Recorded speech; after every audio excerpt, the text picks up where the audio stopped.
Today, every AI company in the Valley is renting intelligence. We want to think about how we enable people to own that.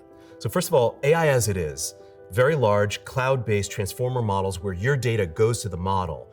The model consumes your data, uses your data, gives you a value that you like. And we're all appreciating them and they're amazing, but they're not yours. The risk we face is our most valuable secrets, our most valuable ideas are being offloaded and trained by systems that we fear will take our jobs. How do we prevent that?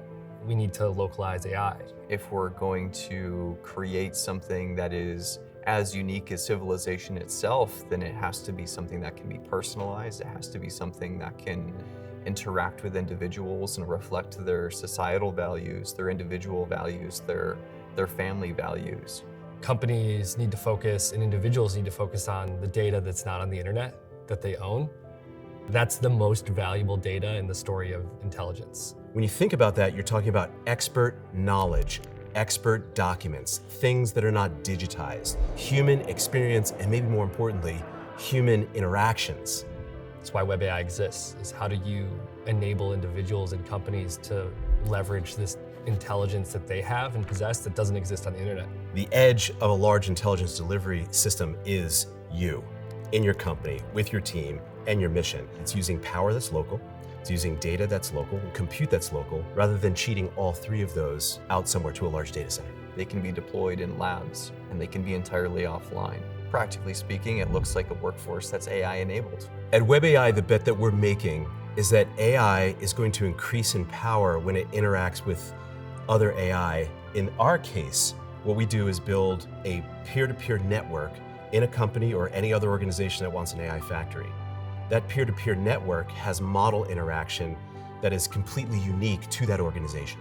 It can't be this one model to rule them all. It has to be an ecosystem of models that are built, managed, and contributed to by the population. Everyone's talking to a model that's learned something. So if learned systems truly compress, learned systems get smaller, this idea of indexing intelligence becomes much more feasible. You have a fingerprint, you have a key code to get to the right answer before anyone else, just like PageRank knew the page you actually wanted to go to. Because when you study the history of innovation, it's really the gelling that comes between multiple minds over one mind that makes something special. You should be asking systems real questions, knowing that the system understands your context. And this is where personalized models matter. You're not using someone else's model, but you're able to train it yourself, you're able to educate it yourself, and you have complete control over that entity. You don't have to wonder, like, what cloud is it living in? Who else is interacting with that? Who else is seeing your conversations with it? It's yours. You're never going to get that with a centralized model, but you will with this model.